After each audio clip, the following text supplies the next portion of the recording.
রাধে রাধে। আজ আমরা শুনব শ্রীকৃষ্ণের এমন এক লীলা যেখানে চিৎকার নয়, অভিযোগ নয়, নীরব কান্নাই ভগবানের কাছে সবচেয়ে বড় ডাক হয়ে ওঠে।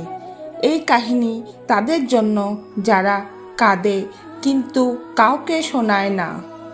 যমুনা তীর ছুঁয়ে একটি ছোট্ট গ্রাম ছিল, অশ্রুপল্লী। গ্রামটির নাম অদ্ভুত, কারণ সেখানে প্রায় প্রতিটি ঘরেই লুকিয়ে থাকতো না বলার দুঃখ। সেই গ্রামে থাকতো এক যুবতী নারী, পদ্মা।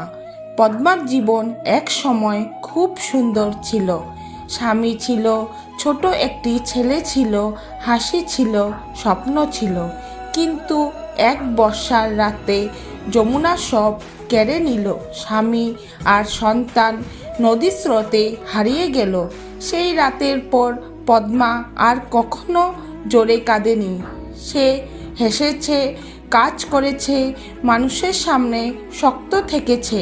কিন্তু রাত হলে একটি ছোট কৃষ্ণমূর্তির সামনে চুপচাপ বসে থাকতো। সে বলতো না আমাকে কেন, সে বলতো না এত কষ্ট কেন, সে শুধু চোখের জল ফেলতো। প্রতিদিন ভোরে পদ্মা যমুনা থেকে জল এনে কৃষ্ণমূর্তির পায়ে ঢালত। কখনো বলতো আজও আমি আছি। দিন কেটে গেল, মাস কেটে গেল, বছর কেটে গেল। গ্রামের লোকেরা বলতো ও পাথর হয়ে গেছে। কেউ জানতো না পাথরের ভেতরেও এক গভীর আগুন থাকে। একদিন গ্রামে বড় উৎসব হলো। সবাই মন্দিরে গেল, পদ্মাও গেল, হাত খালি, মুখ নত। মন্দিরে ভিড়ের মধ্যে সে কোণের দিকে বসে পড়ল। হঠাৎ পুরোহিত বললেন, আজ যে যার প্রার্থনা জোরে বলুন। লোকেরা বলল, চাকরি চাই, সন্তান চাই, টাকা চাই। পদ্মা কিছু বলল না। তার চোখ দিয়ে এক ফোঁটা জল পড়ল। ঠিক সেই মুহূর্তে মন্দিরের প্রদীপ হঠাৎ দুলে উঠল। ঘণ্টা নিজের থেকেই বেজে উঠল। রাতে পদ্মা স্বপ্ন দেখল, এক শ্যামল রূপ তার সামনে দাঁড়িয়ে। কৃষ্ণ মৃদু হেসে বললেন, তুমি কিছু চাওনি, তাই আমি সব শুনেছি। পদ্মা কাঁদতে কাঁদতে বলল, আমি আর কিছু চাই না, শুধু শক্তিটুকু দিও।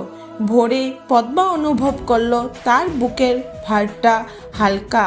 দিনের পর দিন তার ঘরে মানুষ আসতে লাগলো, কেউ দুঃখ নিয়ে, কেউ কান্না নিয়ে। পদ্মা কথা বলতো না, শুধু শুনতো। মানুষ বলতো ওর পাশে বসলে শান্তি লাগে। পদ্মা বুঝলো তার দুঃখই এখন অন্যের ওষুধ। সে মন্দিরে গিয়ে বলল, হে কানাই, তুমি আমার কান্নাকে কাজে লাগালে। ভক্তগণ, এই কাহিনী আমাদের শেখায় সব প্রার্থনা মুখে বলা হয় না, কিছু প্রার্থনা চোখের জল দিয়ে লেখা হয়। পদ্মা অভিযোগ করেনি, তাই তার কান্না ভগবানের কাছে পৌঁছেছে। ভগবান সব দুঃখ দূর করেন না, কিন্তু দুঃখের অর্থ বদলে দেন। যে দুঃখ তোমাকে ভেঙে দেওয়ার কথা ছিল, সেই দুঃখই তোমাকে শক্ত করে তোলে। এই গল্প বলে, নীরব কান্না বৃথা যায় না। ভগবান দুঃখ দেখেন, অপেক্ষা করলে কৃপা গভীর হয়। যেদিন আমরা বলি আমি বুঝি না, তবু মানি, সেদিন থেকেই ভগবান আমাদের হাত ধরেন। রাধে রাধে। প্রিয় ভক্তগণ, আপনাদের যদি এই কাহিনী ভালো লেগে থাকে তাহলে অবশ্যই লাইক করুন এবং কমেন্টে লিখুন রাধে রাধে। এবং এমন আরও ভক্তিমূলক গল্প পেতে আমার চ্যানেলটি সাবস্ক্রাইব করুন।